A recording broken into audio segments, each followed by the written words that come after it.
week in racing. It's time to recap it.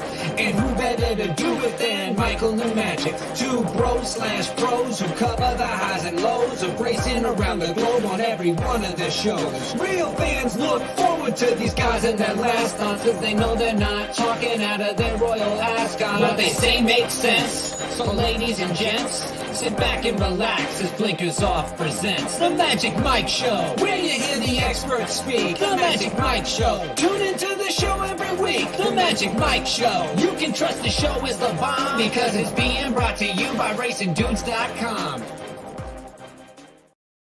What's up, everybody? I'm Magic.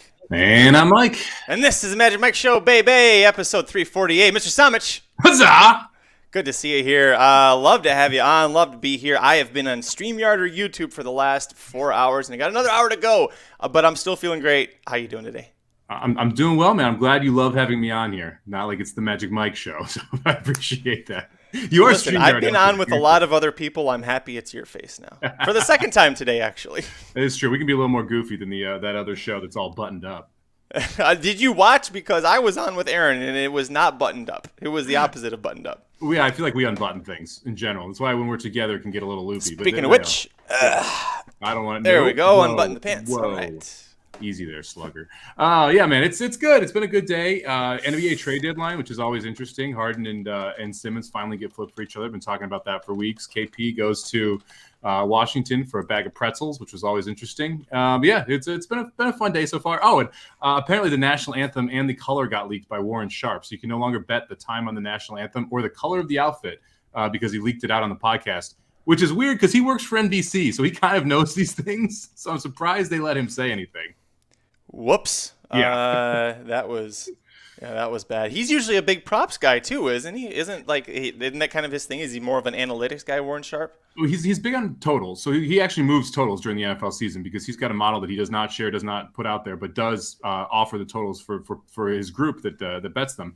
But he also likes to give out props, things like that for the Super Bowl. So I'm just surprised NBC let him leak it. I mean, because he literally is on the broadcast with NBC. He works for them.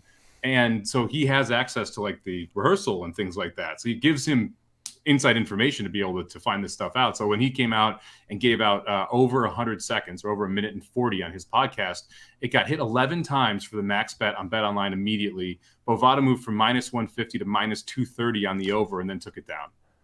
Just crazy, like how fast everything moved and then just off the board.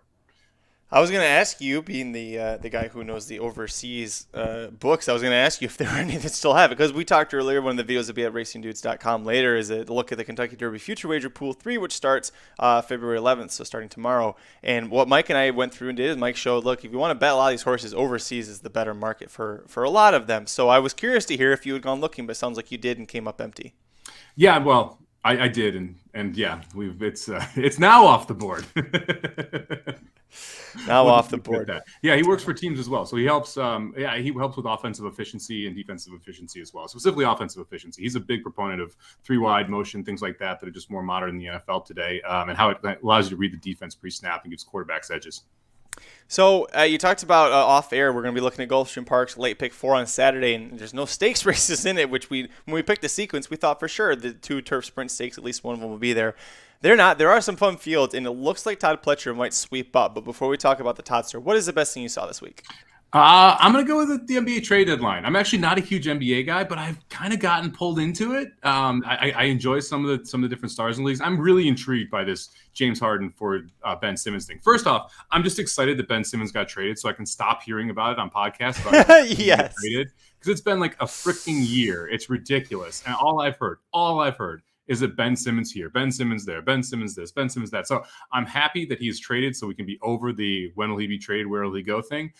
But additionally, like it's really just an intriguing deal to me. I mean, you got James Harden, who has been hurt with a hamstring for the last 4 games, who's miraculously already in Philadelphia and may play next week. And it's like, wait a second, I thought you were hurt. And Ben Simmons, who is already seeing a therapist in New York and may play next week, even though he wasn't going to play all season. So it's like, wait, what? So but it's clearly been something that's been on the back burner for a while. But then from a basketball standpoint, if you're Ben Simmons, like, and you don't want to shoot and you want to be a facilitator and you want to run the ball down the court, Kyrie Irving and Kevin Durant, pretty good options to have around you. You're adding Seth Curry as well as a shooter, so that's a great fit there. And then vice versa, Harden and Embiid fit extremely well together, assuming you get, regular season Harden last year, where he was still one of the top 10 NBA players. So I think it's just one of those interesting deals where it kind of works for both teams. Philly's going to now way overpay Harden. It's going to screw him after this deal is over. But for the next 2 years, the window's open.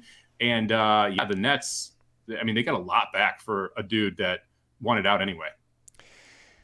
They did get a lot back for him. James Harden, this is the reason I kind of got sick of the NBA. It's so diva-centric, which can be a good thing. Like when you've got like the diva-style players, it's not always a bad word. When you have diva-style players and things are going well for them, it's a lot of fun. The problem is when they're not going well, look at what happened to James Harden, man. He's just out here making every possible excuse for why he can't play or why he can't train.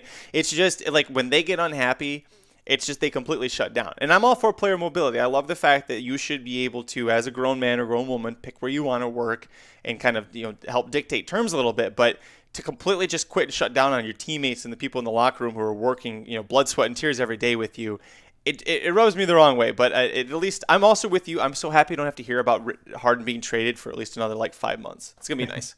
Well, yeah, I mean, he essentially tanked his way out of Houston and then tanked his way out of the Nets.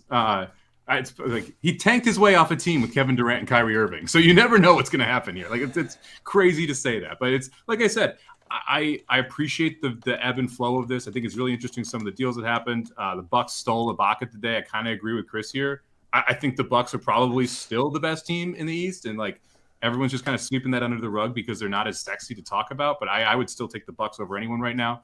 And then you just have you have fun things where. Probably soccer players cry more than NBA players. NBA players do cry a little bit, but soccer players seem like the rolling around on the ground thing when you're not hurt. That bothers me more than anything else. I can't handle it. Yep, you'll never lose that argument. Soccer players, you will always win that because of the rolling on the ground. Yeah, it's just get up, man. Just get up. You're fine, and you're wasting time, and then the fact that they all waste time at the end of games also really pisses me off. They just kind of run to the corner and kick it around in a circle. Guys, no, just play the whole game, man. It's like people taking knees in Madden. I'm no, that's not cool. You got to run out the clock. You got to at least play. You can't take knees in Madden, man. Anyway, I'm gonna run a random tangent now. But yeah, I like the fact that you have players with mobility going around to these teams. You kind of reshuffle the deck here. I still think the same teams that could win the championship now, but at least we get a little intrigued for the last couple months of the season. Best thing for me, until last night, it was going to be the fact that Oakhurst, she broke her maiden at Gulfstream Park yesterday, Wednesday, and not only was it cool because we know Little Red Feather Racing owns her. She's with Chad Brown at Gulfstream Park currently, and we know Geist, who's in the fantasy league. If you know the racing dudes, you probably have at least heard us talk about Geist a lot. He and his family are part owners through Little Red Feather Racing, so they were very confident that she was going to win. She was 2-5 for I think up until post time for that race. They went down to I don't know if they were in Florida. I thought they just traveled down. I thought they traveled down for the race. They were that confident. Okay, so still they went over to Gulfstream for the race, and not only did she win, but Geist got to go lead her into the winner's circle. So cool. You and I have been in winner's circle photos, and it's really cool, and it doesn't get old. I don't know about you. I've never walked a horse into the winner's circle. When I saw, and not only just that, this wasn't the Saul Human 18 people get to all stand in one line and hold a little piece of the strap. He's holding it, and he wasn't prepared for it. In his defense, he was wearing slip-on shoes, and the track was muddy, and he almost falls a bunch of times when you see it happen on screen because his shoes kept slipping. I liked at one point, twice actually, Irad yelled at him to hurry up because jokingly, but he smacks him on the back and says, "Come on, you're slowing me down." The filly she was still very amped up about winning, so she was hard to handle, but it was just so cool to see him lead her in the circle and the joy on his face at the Geist when he leads her in, and then to go stand with his wife and daughters getting the picture taken. So that was really cool. It's not the best thing that I saw, but do you want to talk about it quick? Well, real quick, it would have been hilarious if he went down, because then it would have been Bob Baffert and then Geist, the two back-to-back to go down in winner's circle photos. Oh, that's true. We could say who wore the hoof prints better. Baffert well, Geist would have ended up with a mud bath, so I would have felt bad for him if he went down. But yeah, she was loaded, man. And we've talked about this. It was a Chad Brown horse. We talked about Chad Brown and that synth. His best turf horses are running on the synthetic at Gulfstream right now. So when you see Gulfstream synthetic horses showing up in turf stakes races at Keeneland, at Belmont, at Saratoga, pay attention. His best string is running on synthetic right now at Gulfstream. That's going to be important later in the year. It is very important, and especially to see, as Aaron brought up when I was talking to him about it, where do the horses go next? Like, does he hold off until Keeneland is 2 months away? You figure she's probably going to go. He likes to go 6 weeks with his good horses, between 6-8 weeks. He's going to save her for Keeneland. He's already, they already know that that's kind of the plan right now. Might target an allowance, but if she continues to train really well and comes out of this race really well, they could go straight to a stakes like the Appalachian. I think is that the one that's for fillies? I know there's a really good one. I think it's the Appalachian, but be really great to see her there. We're very excited. So keep following Oakhurst, stable her up, and then cheer on with the Geist horse with us. The best things that I saw, though, Mike, is that I've lived in this apartment for almost 2 years. And for about almost a year and a half, it was a really nice place. It's only 18 apartments. Everybody's quiet, a couple small families, mostly just older single people. And then these meth heads moved into the far corner apartment. And since then, Mrs. Magic's car has been broken into twice in the parking garage. The front gates, we have 2 of them, are constantly being broken. For the cars, the front gate for the actual apartment building gets broken a lot. The back gate's broken. None of this is a coincidence that when the meth heads show up, all of this suddenly starts breaking. We've tried for months to work with the management company. We'll send them pictures. We'll be like, look, they're doing this, trying to get them out. If you know California leasing laws, basically it's very, very, very tenant friendly, so it's hard to get them kicked out. We hear that they're going to get kicked out. We've got about a week left. All right, that's great. Yesterday, about 4 o'clock in the afternoon, I'm sitting right here. You see I've got this window, and I hear a noise, and I happen to turn out and look, and I see there's a U.S. Marshal, or there's a cop out there in the street directing traffic, and I'm like, and there's an armored car behind him. Okay, something interesting is about to happen. And then I see a bunch of some more cops come up the stairs, and they're going into the building. I was like, oh, okay, something's happening. This is great. We hear them. They're outside of 209, and you hear, this is the police. Everyone happens to 209. Come on with your hands up right now. We're all excited. We're like, oh, this is great. This is going to be great. And they repeat this over and over for several minutes, and there's nothing happening. And it starts. So we're like excited, and it's starting to do this, and it's like, all right, we thought something cool was going to happen. Meanwhile, it's now 5 o'clock. Mrs. Magic is late to go, or almost 5. She's late to go pick up Colson. So she leaves, tells the cops that she needs to go pick up her baby. Tell me if anything exciting happens. I'm like, nothing exciting's happened in almost half an hour. She leaves. It's 4:58. I've got the TV cranked, right? And he pulls out his cord right in the middle of this story that's going a little bit too long. He's got to pull out his cord so no one can hear him. Magic with just the master delivery here. Man, I don't know if I'm not going to allow him to be on blinkers off again. Am I back on? That was weird. I just lost the audio. Are we good? Yeah, we got you. We're good. Okay, we're gonna keep rolling with it. All right. So, anyways, the cops, so it's 4:58. Got the TV cranked up. Because at 5 o'clock, AEW, then the wrestling show Aaron's got me hooked on. That's going to start, and I don't want to miss it.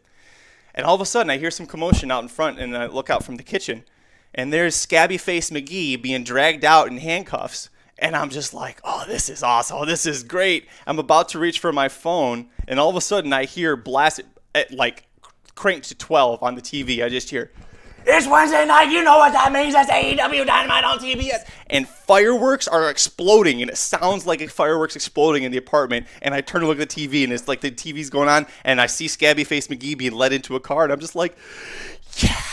I was through the roof. I was so excited. It was awesome. It was such a great way to start what ended up being a really great wrestling program. So how many years ago would you have been concerned if you had seen U.S. Marshals walking into your building? At any point in time in your life, would you be like, oh, shit, this could be me? I have lost I can't hear you at all. Oh, you're killing me. Yeah. You know what we need to do? This is going crazy. I'm going to get us out of here. I'm going to start the show. You lead us into the Gulfstream opener. I'll lead us into it when it comes in, all right? And I'll try to figure this out. Riders up. Killing me, man.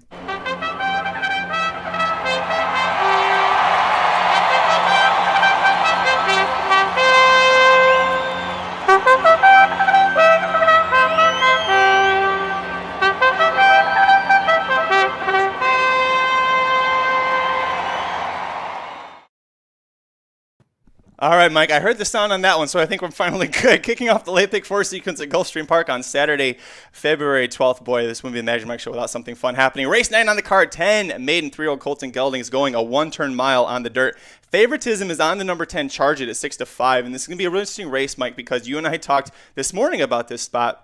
We weren't sure who liked what we were going to do with this horse. I almost thought he was a clear-cut single, and you were considering playing against him entirely. So take it over. Talk to me first about what you do with Charge It and then who your top pick is. Oh, stop it. I can hear you typing. Don't do that. I heard the poker chips back there, too. No, I'm just typing right now. You got to mess you a little bit. I appreciate it. Look, here's the deal. This is a really interesting horse to me because I chance it's clearly going to be your favorite in this spot. He probably is the best horse, but it's one of those interesting spots where you have a lot of speed last time, was able to get the lead, but that race comes back really poorly. We were talking about this a little bit when we were recording the Kentucky Derby numbers. That specific day, there were 5 races on the dirt. The winner came from first or second in every one of those races. This specific race, every horse finished in the order it broke, except for 2 horses who went from, I think it was 9th to 4th and 10th to 6th. Everyone else, exactly where they broke. So very much a speed favoring track on this day, very much wire-to-wire, merry-go-round style track on the day he ran. Then you have the fact that Pletcher enters another. And so the combination of those two kind of make me wonder a little bit.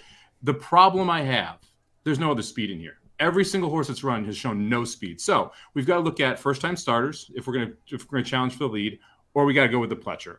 I ended up saying, look, I don't believe any of these first-time starters are fast enough to keep up with Change It here. So I'm going to go with Change It on top, but I'm going to end up going too deep. Enough Already is the other horse I think I'm interested in here. It's the other Pletcher in this spot. The fact that he enters this horse makes me interested enough in Enough Already, and I'm not going to go that deep. I'm not spending that much money. I think Pletcher may actually win every single leg here, which is a little concerning. But I'm going to start with the 2 Pletchers. I looked at a couple others in here, which I'm sure we'll talk about. But for me, it was the Pletchers, and it was hard to get around them. I appreciate everybody in the chat making me laugh here about all the technical issues. I just want to say I've gone the entire day, multiple shows, and not had any issues. And somehow I come on Magic Mike's show, and the first, within 5 minutes, there's a goddamn problem that I caused. Listen, you brought up a great point that there really isn't a lot of pace in here. And so for me, I was going to look for someone to use with Charge It who could possibly surprise because of these other horses. They've all pretty disappointing. I didn't go with the 4. I don't love the fact that this is and I get why you did. First of all, this is the other Pletcher. Has shown a little bit of speed. It seems like in the mornings, and so with Jaramillo, you would expect probably going to have a little bit of speed. Don't look at the fact that it is Jaramillo riding because both Ortiz brothers, they're at Tampa over the weekend or on Saturday, so they're not available. So don't be like, well, Irad didn't pick it up because he didn't really get much of a choice. But this is a Tappet who sold for $60,000 and a dam family that develops well, but usually like late in the 3-year-old, maybe at 4 years old. So I'm going to hold off on this horse. Obviously, I'm using Charge It on top. I'm going to use the McPeak horse, and I made a note because I did this without the morning line. I was like, I got to get a price. So when I saw 15-1 on the 7 hard performer, I was like, that's the one that I'm going to use in case Charge It isn't as good as I think he is, because I, again, almost singled him in this spot. But for hard performer, you talked about it. There's 3 unknowns in here, 3 horses making the debut. You're using the 4. I'm going to use the 7.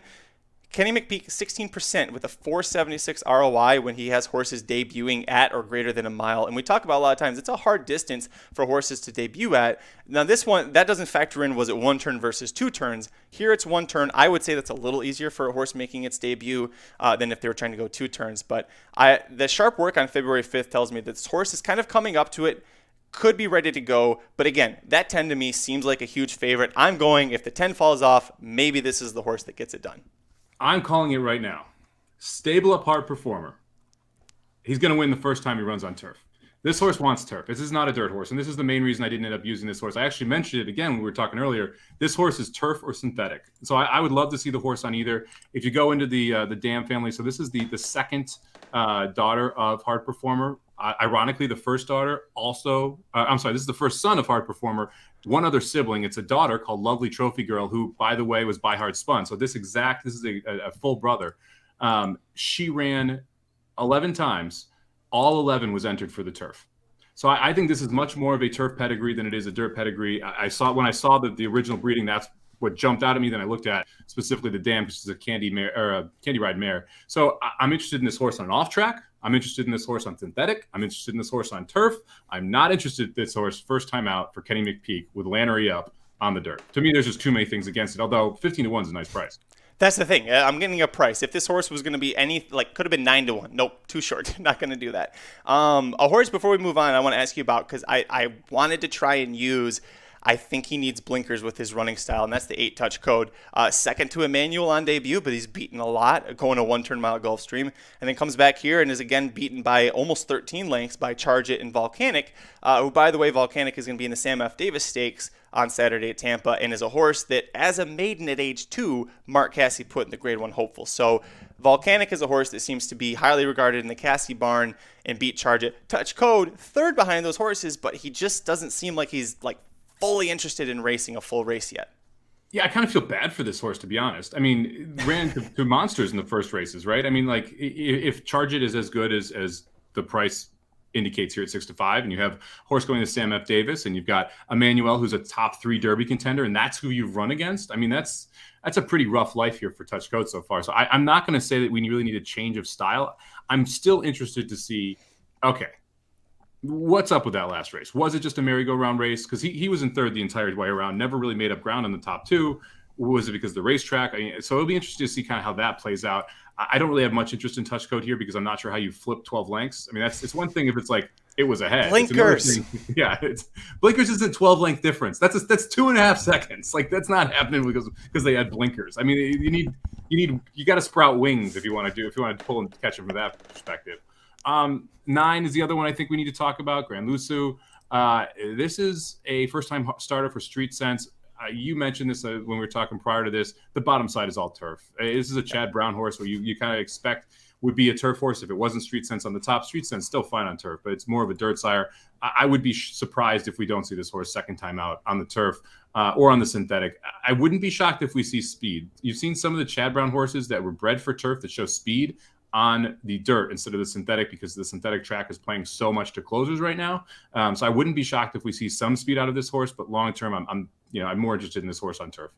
Literally what we just talked about with Oakhurst, right? Chad Brown's best horses for the turf are not racing on the turf right now. And I think that's why Gran Luso is here. I think it was there probably wasn't a synthetic race that came up. He's like, fine, we'll put you on the dirt. We'll get you a race, and then we'll go to Keeneland and we'll go to the turf where we know Chad Brown horses love to run. Last question, I see Dr. Tang must be in a tournament this weekend because he's asking about a 21. He's asking about if the race falls apart, can Logico, the 5-horse, pick up the pieces for Antonio Sano and Julien Le Peru? I think he's got good back class. I just think the pace doesn't set up for him here. I would like to use him if there was a couple more pace horses, but I just can't. Yeah, I agree with you. I mean, it's really the problem, and the reason why I'm not playing against the 10 is I don't see anyone else who can go with the 10 here. So for a pace collapse, you usually need 3 horses that want to go. The fastest is probably 10. I expect the 9 and the 4 to both show speed. The 4 and the 10 aren't dueling because they're both Pletchers, which means that what I expect to happen is the 9 tries to send with the 10 and the 4 sits right behind him. We'll see if that plays out. If it does, then I don't see how it collapses enough for a horse like Logico to be able to flip the table on both touch code, by the way, because he's lost twice to touch code as well, and charge it. Move on to the second leg of the late pick 4 sequence at Gulfstream Park on Saturday, February 12th. Race 10 on the card. We've got 8 older horses going a mile and the 16th on the turf. I was already skipping ahead to the next race in my head. Todd Pletcher, you talked about Mike. It could sweep the card and could very well keep it going here with the rail horse NYC, your 2-1 favorite with Luis Saez aboard. Plenty of back class. Haven't seen the horse win in a while, so depends on what you want to try and do with him in this spot. Chess's Dream, a horse that we drafted in the Fantasy League for some reason last year because he's a turf horse, but did win the Kitten's Joy. Ombre for Barclay Tag, Jun Leprou. Lots of ways to go here. Where do you want to go on top? Yeah, this was one of those races when I handicapped. I just kept laughing as I saw each, like Tiberius Mercurius. Oh, yeah, we know him. We know him well, right? Then you got Chess's Dream. You got Highest Honors. You got Bourbon War. It's just like the hits kept coming as you went down the page. It was pretty incredible. God, I took the Pletcher on top. Look, EMC he's the best horse in this spot. I think he's got tactical speed, which is important here. Where the pace comes from is a pretty big question. But if you just look who this horse lost to, right? So Mandate last time out, which still, screw you, Mandate. You still owe me money. How did you win a freaking $150,000 stakes but couldn't hold on at a $25,000 claiming level at Belmont? It's beyond me. Anyway, Sacred Life, La Impetor, Damani, like Olympico, all good horses that EY. How do you spell his name? It's NYC, like New York City. Oh, okay, that's cute. Anyway, NYC lost to a bunch of good horses previously. The buyers stand over this field. It's got tactical speed. The one makes the most sense. That being said, I am going to get a little creative after that. So I'm going to take the one on top. I'll let you talk about your top pick because your top pick's my second pick, and I think it's awfully interesting at a price. Well, and NYC is my second pick here. I think you made all great points, and that 2-1 is going to be even shorter, I think, in the race day. But you definitely have to use, if for nothing else, in the back class and the connections here. Yeah, my top pick, your second choice, all the way on the outside, the 8-horse Sigiloso, a horse that I'm quite positive you've picked more than once on this show, because I know the name really well, and I'm pretty sure that. Do you want to try to say Sigiloso? Sigiloso. There we go. Actually, you did a better job than I did. Congratulations. This is a horse that is back with Antonio Sano. First off, 2 back at the Tropical Park Derby. I think you can completely scratch that out because this horse likes to be forwardly placed, and 3 steps into the race, he lost all chance at it. But Sano, when he has horses, you can tell when he has a horse that he likes and has talent, like a Simplification, like a Gunnevera, he's very aggressive with them. And here you see the horse break its maiden against Florida Breds and go straight to the Grade 3 Kitten's Joy behind Chess's Dream. Only finishes 2 lengths behind him in that spot. Goes to the Florida Derby. They were trying it. But again, Sano is very aggressive with horses that he likes. Then he sends him to Saratoga last summer. That to me said a lot. He brought him to Saratoga after he'd been racing at Gulfstream Park and not winning in the summertime. Almost beats Optional Claimers while he's running protected. I think that this horse has a lot of talent. I think that he is developing, and I think he just hasn't had the right opportunity in 6-8 months to show it. So I really think at 8-1, I'm getting a great deal. Yeah, and I'm going to continue to draw lines through races to continue to make our point here. Draw a line through the January 22nd race on synthetic. Draw a line through the November 6th race on synthetic. You know what this horse doesn't want to do? Run on synthetic. This horse also wants to be on the lead. You know where you don't want to be on the synthetic? On the lead. So you draw a line through those 2 races. I think Sigiloso has got a shot to go wire to wire. That's the reason I used this horse. That's the reason this horse is second. I had a hard time finding pace. Tiberius Mercurius, last time out was on the lead, but you go back and you look at that race and you're like, oh, okay, so it was a 48, 112-3 race on synthetic at Turf Paradise. Okay, let's go back a little further. Last time we were on turf, went out in the lead, completely died at Kentucky Downs. I'm not sure that Tiberius Mercurius is faster. Now, I wish we had Jaramillo on the 8. I will be completely honest. I would much rather have Jaramillo than Alvarado when we're talking about a send jockey. And I'm worried that Jaramillo ends up sending with Tiberius Mercurius.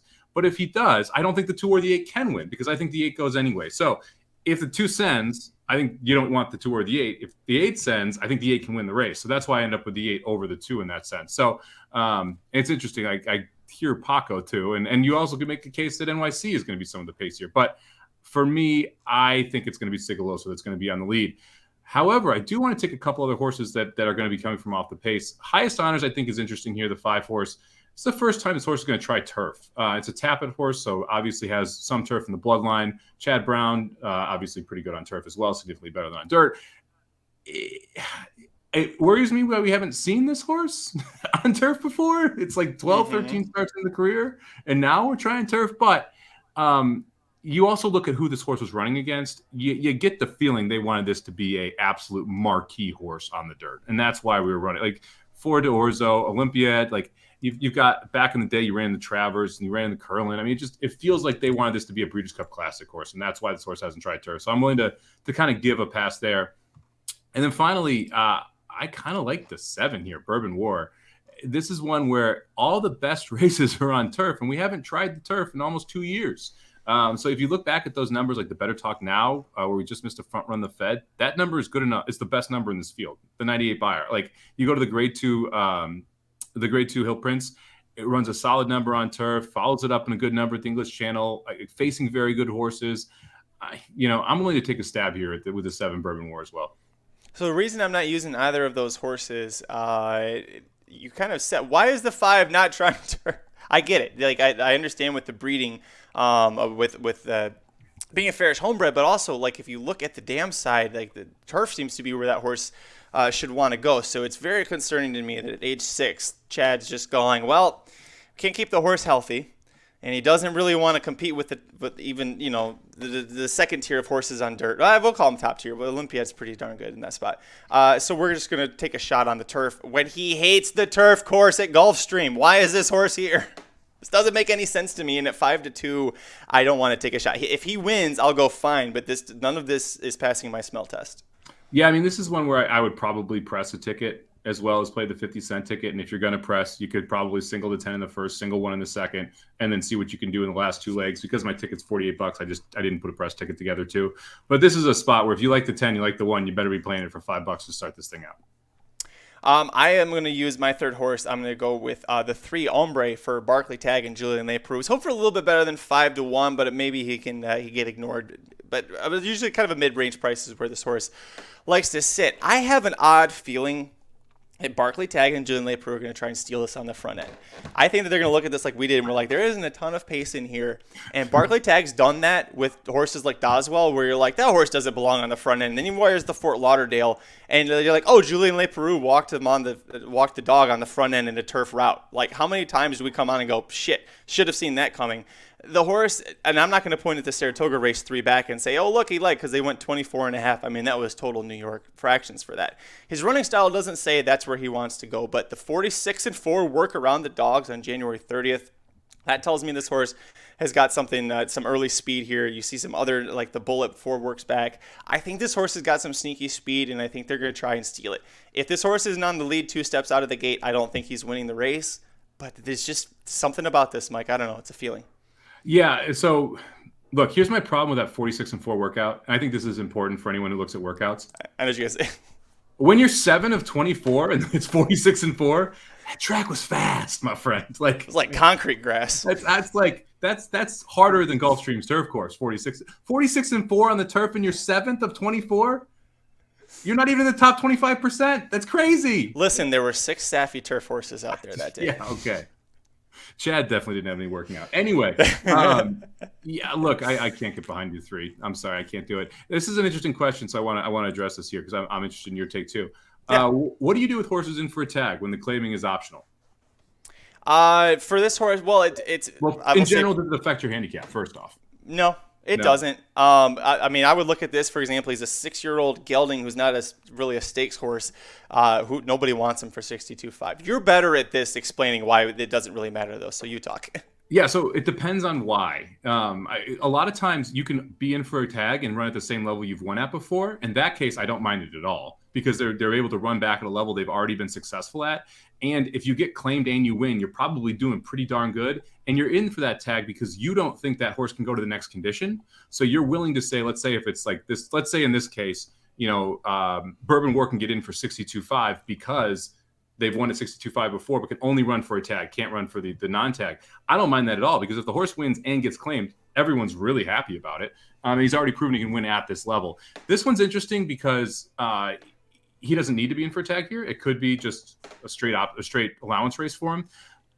That being said, it doesn't really bother me because of Magic's point. Look, this is probably the largest purse they can run for that they believe they can be successful at this level. And if it gets claimed, it gets claimed. They don't really care. So throwing it out there for the tag, I don't think makes a big difference. They're willing to lose the horse, but this is where they want to be at. If this was a huge drop, then I think there's another part of this, right? Let's say this was a 25 non-winners or 2, and he's in for 25, then I got some questions. But because it's 62,000, it doesn't bother me as much. It's funny because the next race is 25K optional claimer. I wonder if that's why you said it. Charles also brings up a good point. I'm looking ahead. I know, right? You're looking at a different track entirely. Best of both worlds. If the horse wins and gets claimed, it's a banner day for the connections of the 7. There was a horse that the first time I was on the John Lee's simulcast show at Del Mar, Simon Callahan had this like $600,000-$700,000 horse that had was like short price in 3 maiden special weights, didn't win, and misses time for like a year, comes back in a maiden 20 and was like 1-5. And on the show, I was like, I'm not playing this horse. I don't think you should. But if whatever happens, if the horse wins, never bet him again. The horse won, got claimed because of the huge class drop, never raced again. So in their eyes, they literally went, this horse is worthless. Somebody give us 20 grand for it so we can walk away. Well, a lot of times, like just getting out is important, and just getting out of an investment that you believe is already bottomed out is important. Yep. And if you can get the purse, and the purse to me is the key, right? Because you got to remember if this horse gets claimed for 62.5 and they win the race, this is a $100,000 day. That's pretty darn good for a horse that's 6 years old, that's gelded, that probably doesn't have the craziest future. Was running an NL3 allowance last time and was not successful against that group. Like, there's just only so many conditions that you can put this horse in at this point where you feel like you can be successful, but this is still a good enough purse to run, and you're pretty confident he's not going to get claimed anyway. And if he runs huge and wins and doesn't get claimed, then you can decide where to go from there. Like, so in this size, starter allowances, yeah. So in this size, it doesn't really bother me.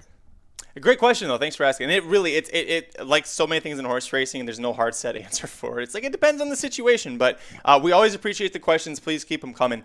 We're going to move on. Third leg of the late pick four sequence at Gulfstream Park on Saturday, February 12th. Race 11. It's another one-turn dirt mile, but this time 9 older optional claiming males and non-winners of one other than in what Aaron Halterman would lovely call a Boulevard of Broken Dreams race. For most horses here, we'll take a look at the 6 Unbridled Honor. He's your 3-1 favorite. Todd Pletcher, again, probably going to have a big day here. This horse breaks the maiden at Tampa in February last year, immediately to the Tampa Bay Derby, then the Lexington Stakes, then the Preakness Stakes. Doesn't win any of them, but was keeping very good company compared to what a lot of these other horses were doing at that point in time. We just haven't seen him since May, so are you going to put him on top? What are you doing? Oh, no, I'm going to leave him off the ticket. This is one of those spots. No Todster sweep for Somich. No, I had to look, I can't chalk out everywhere. And this is the spot where I thought that the chalk was the worst. I'm a little surprised we're coming back here at a mile. That was one of the reasons. The one-turn mile just doesn't seem like Unbridled Honor's game. I realized that we wanted a mile and 40 yards at Tampa, but that's a 2-turn mile. Every race this horse is running, except for that first race at Aqueduct, was a 2-turn race. And that was, in my mind, probably the worst race he's run. So I'm not really interested in this horse going one turn. Plus, there's absolutely no speed, for Unbridled Honor, which is not really what I want to be doing at Gulfstream. I don't want to be coming from 20 back, which is legitimately what this horse could be doing if it showed the same speed it did the last couple times. So for that reason, I don't want to take a horse that's going to get bet down from 3-1. Let's be real. We're talking about 6-5, 7-5 on this horse. I have no interest in taking that short of a price on a horse that's coming from this far back in the pack. Like you said, I think it was, I don't know who it was. You said, if they beat me, fine. At the last, highest honor. If highest honor beats me, fine. If Unbridled Honor beats me here, whatever. I'm okay with that because I'm just not interested at this price. On top, I went to the rail. I went to our boy, Jonathan Thomas, 20% right now at Gulfstream, 29% last year. Geld's Willie Sutton brings him back here in a spot where I think this horse could run absolutely huge. We just saw him win $100,000 maiden special weight at Churchill Downs. We talked about this on the stream. When you have a horse you try on turf that goes onto dirt and then goes back to dirt, they think they found something in that last race. I believe that's what we found with Willie Sutton. It was the first effort. We're getting first effort off a long layoff, but during that layoff, we gelded this horse, which I think is a positive. Workouts are good for a Jonathan Thomas horse. 18% off this type of layoff.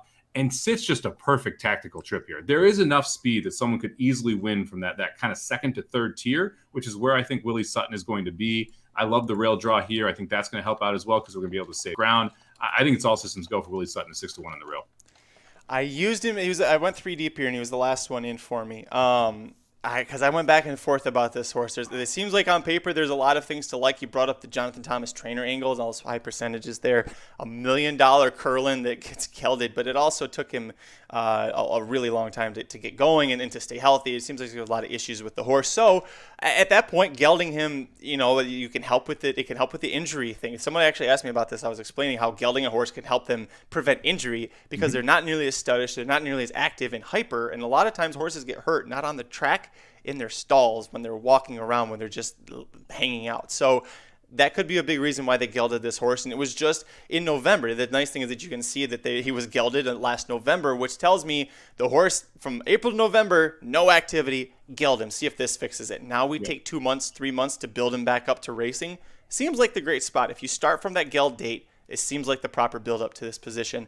You don't have a bunch of world beaters you talked before, this is that level where Liam won, where you hated Liam because you thought it was kind of a wasted spot. In this situation, this is like the perfect spot for him after breaking the maiden there. The top pick for me, I'm going to go to the 7, Sir Ollie. If you know one thing about me, you know I love Safi Joseph Jr. at Gulfstream Park.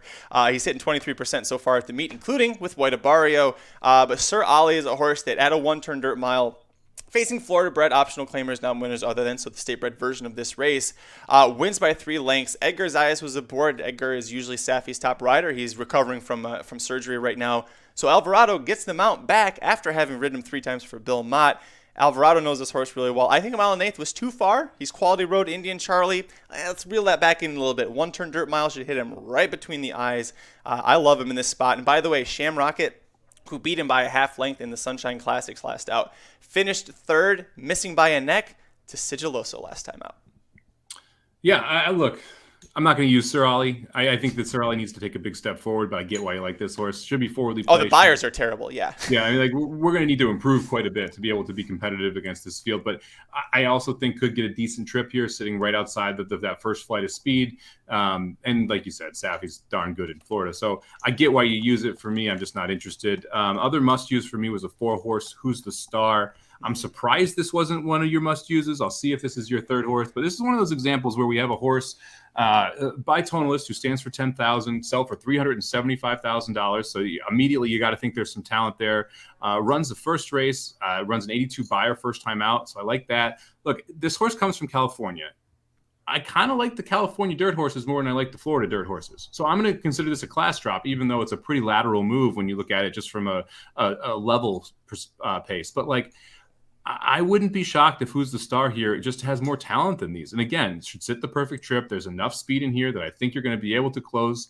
I think the 1-turn mile is great for this horse. Hits him right between the eyes. And like, look, Cassie, 10% first time out, not wonderful, but I look at that February 4th workout. We're bulleting 1 of 14, going 47-1. The horse clearly has responded well to Cassie. The other workout you have here in Florida is a 48-2 workout, 3 of 13 on that day. I think it's all systems go for the 4-horse Who's the Star here, getting 7-2. I'll take that all day. I think Jaramillo should get a pretty good trip here. Did you end up using the 4?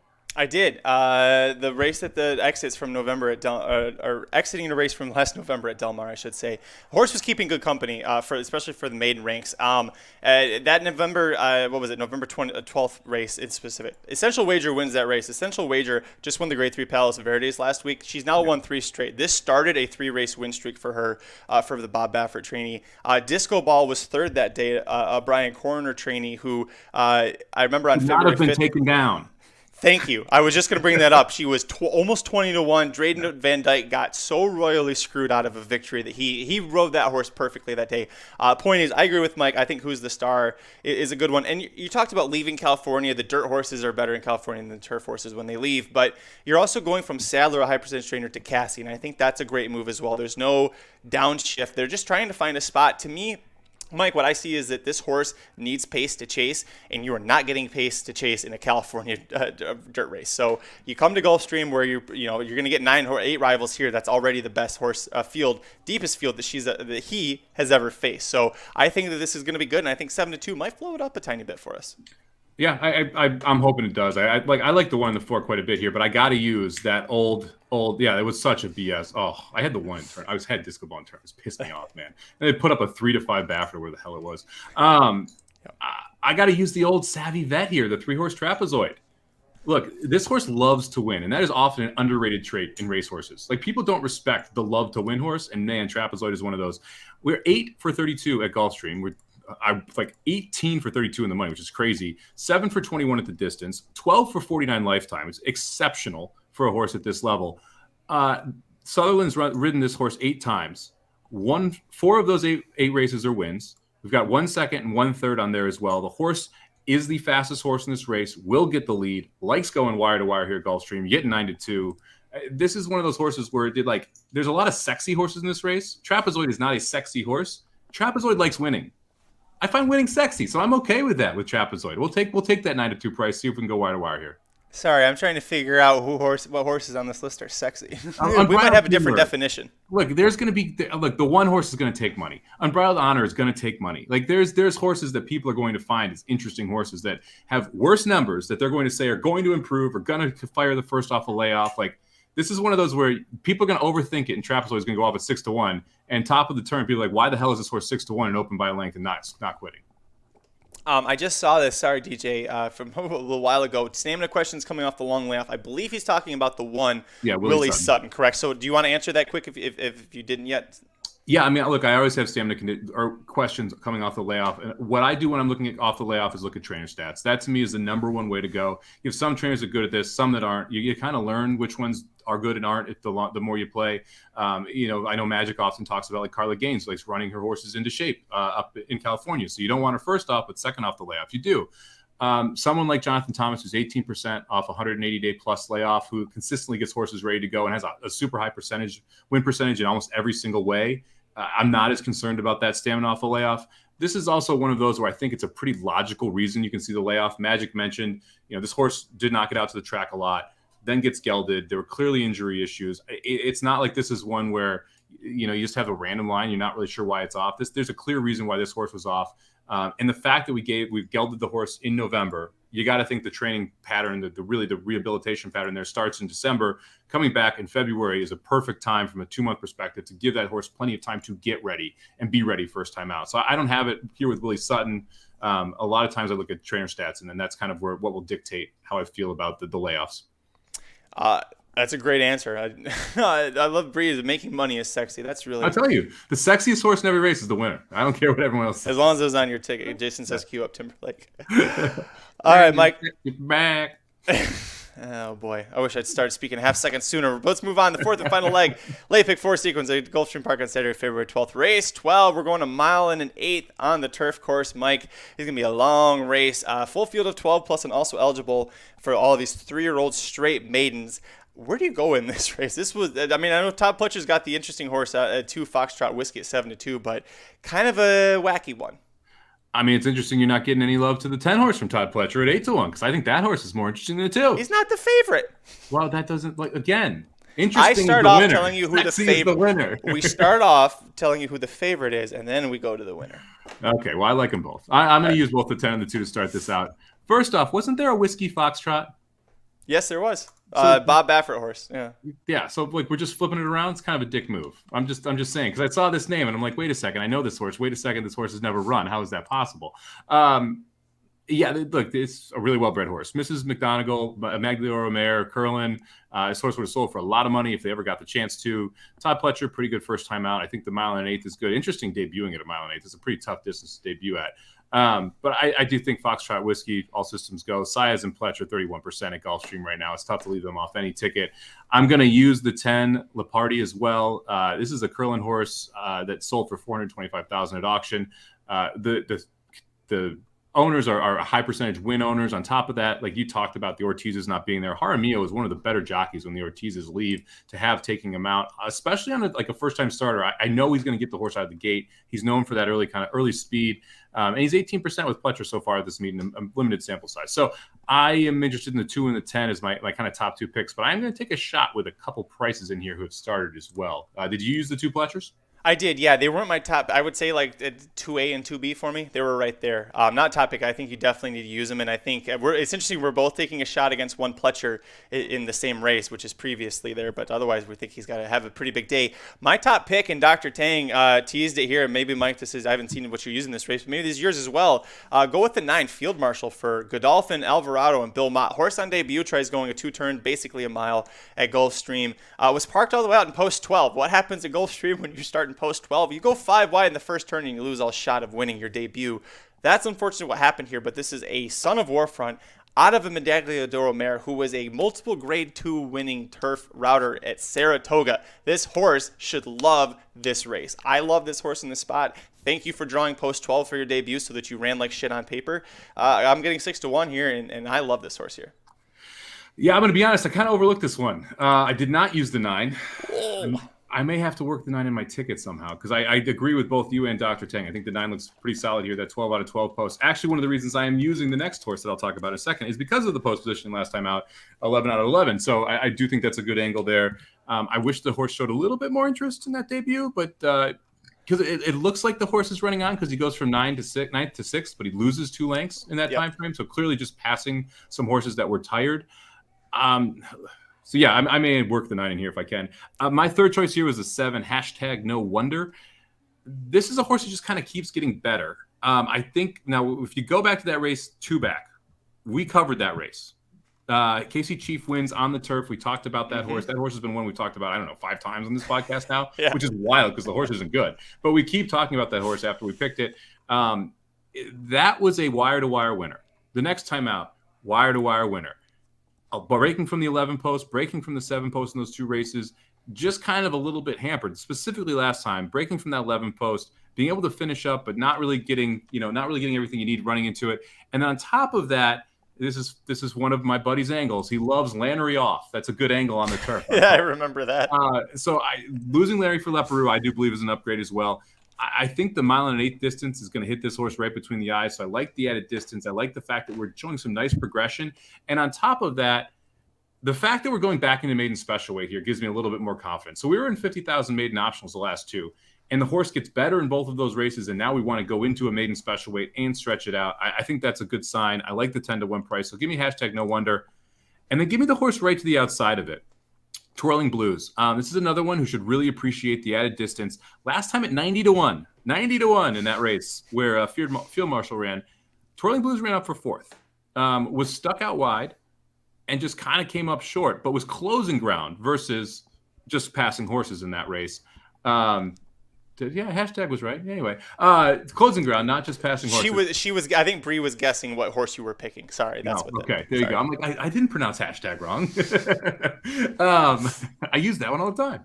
And so yeah, the 8 Twirling Blues, the other horse that I like out of here, was closing some ground. I like the 20-1 price. I like the fact that this is second off a layoff as well. We should see a much improved effort. The fact that we went to Keeneland and tried a maiden special weight there also tells me that Wilkes thinks there's some talent inside this horse. So for those reasons, I'm using the 8 Twirling Blues too, but I'm a little more concerned about the 9 than I was when this podcast started. So I may have to figure out a way to work the 9 into my ticket here. Well, listen, I was on the fence about the 7 and left him off, but I can afford to add him. You helped me. I made the decision there. So, and that actually means the horse is going to lose because I honestly don't know if that's once worked. Yeah, so maybe I'll pull the 7. Pull the 7 for the 9. There you go. The last horse I'm going to use, and I actually need to scroll up because he is on the rail, and at 30-1, Sir Samuel to me feels like he might just be, if none of these horses are really that great in this field, and I don't know if any of them are, this horse might be able to steal it. This horse is bred to go all day long. He's going to go a mile and eighth for the first time, is a son of Red Rocks out of an English Channel mare who's also trying turf for the first time, was on synthetic at Gulfstream to debut, very clearly wasn't meant for that, was 105-1. Second race, now we're going to stretch out, but they tried putting the horse on the turf, and he gets reins off onto the synthetic. Horse doesn't really run. Horse showed some early speed, it being forwardly placed. I mean, I know it was 6.5 lengths off the early leader at the quarter pole, but the horse was a little more forwardly placed, and now we're drawn on the rail.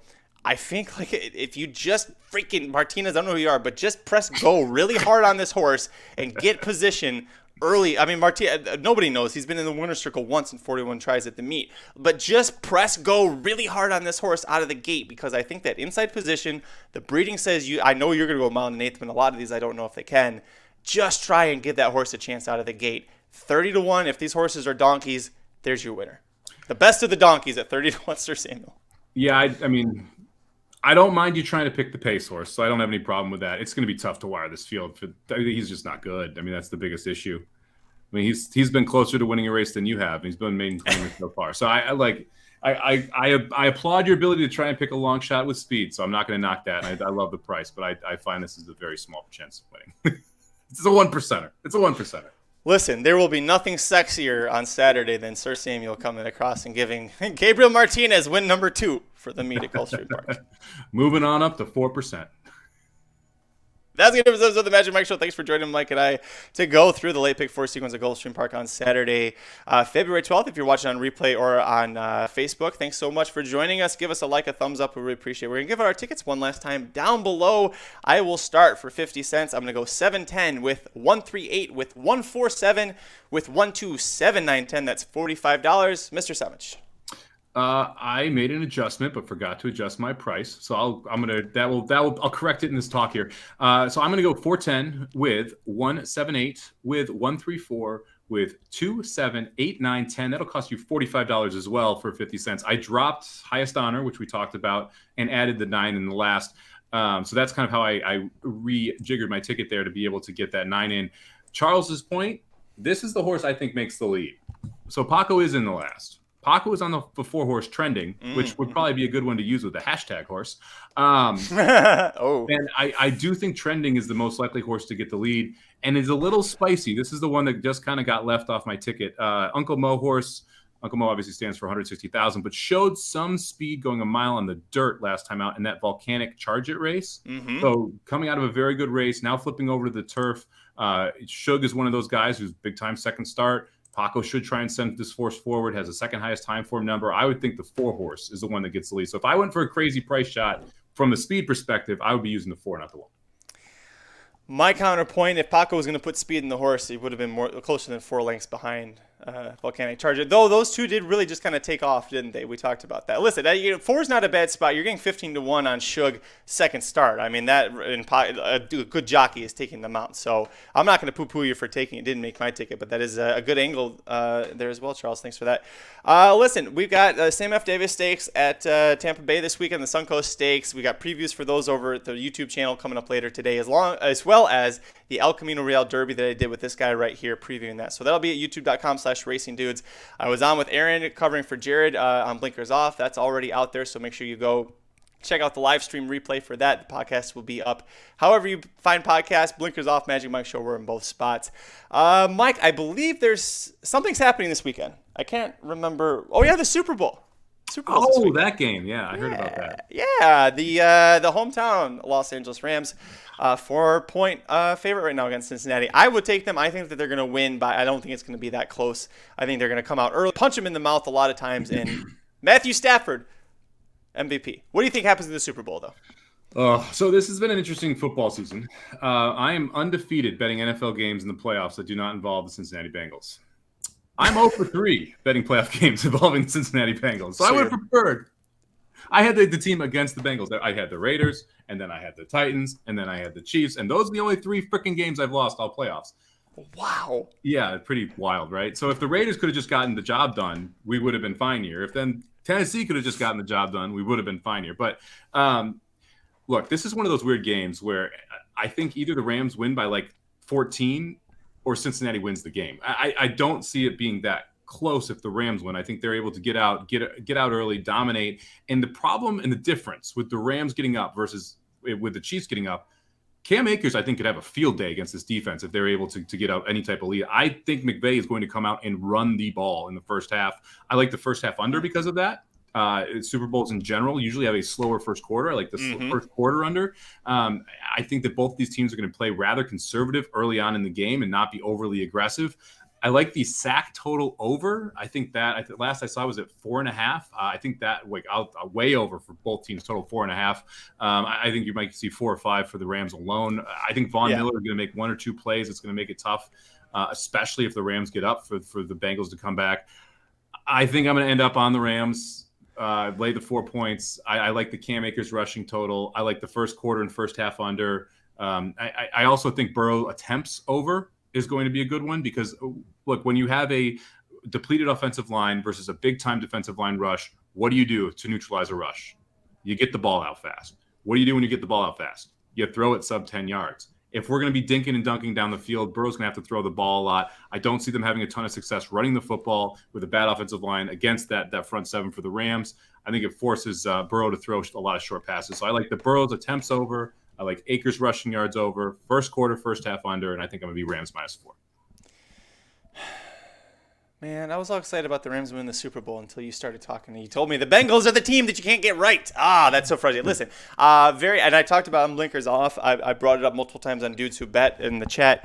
The one bet that I made in the preseason was thanks to you at Cash. It was Bengals over 6.5 wins. The Cincinnati Bengals were expected to win 6.5 wins in Las Vegas. That tells me they have been overachieving like mother effers, which is really what you had predicted would happen because you said they had a soft schedule and they didn't have to travel that much in the regular season. Now, they had to put the rubber to the road in the playoffs, and they've succeeded so far, but I would say they haven't faced a defensive front quite like the LA Rams, and they haven't faced a linebacker like Von Miller. So even though I know the guy's getting up there in age, Von Miller is still I'm waiting for like a James Harrison in the Super Bowl when the Steelers beat the Cardinals. Like when he made that huge play right at the end of the first half, changed the entire course of the game, fumble return for the touchdown.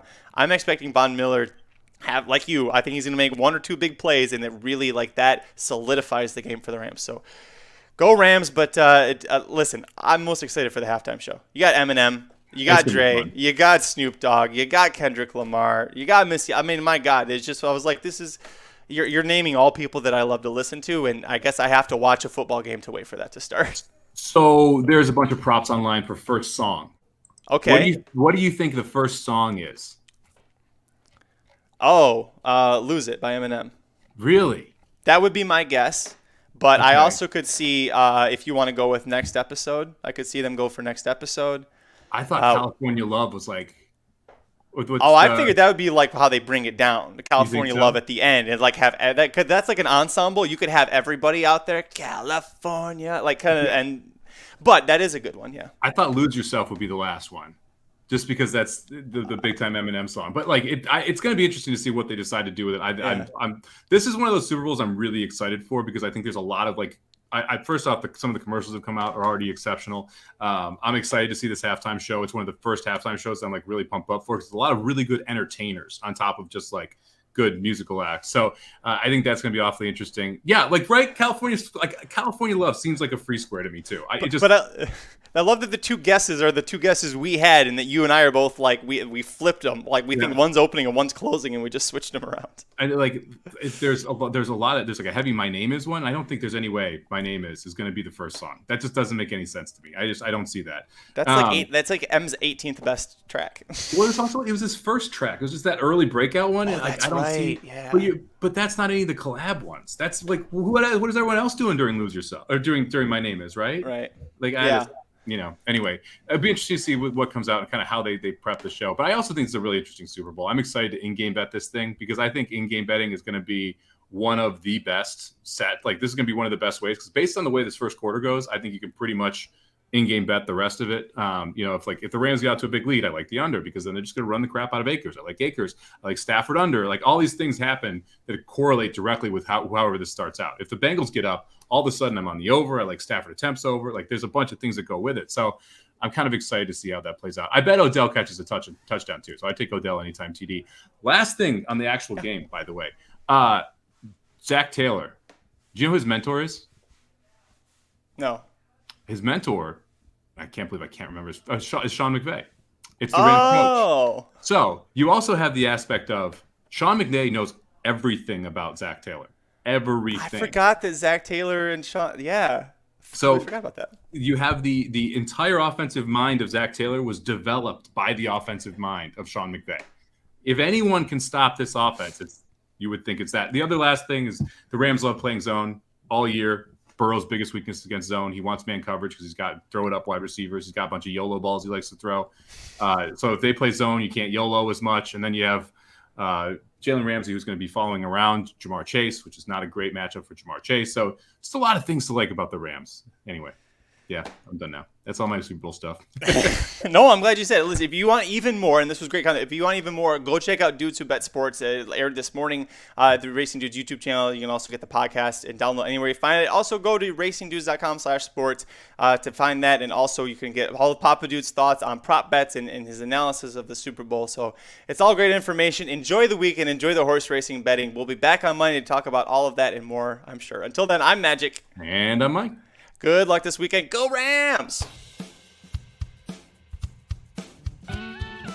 This has been a presentation of RacingDudes.com, your destination for all things horse racing and sports betting. Whether you want free winners, expert insider picks, up-to-the-minute trackside weather reports, or podcasts and videos for bettors of all skill levels. Never make another wager without visiting the Racing Dudes. First,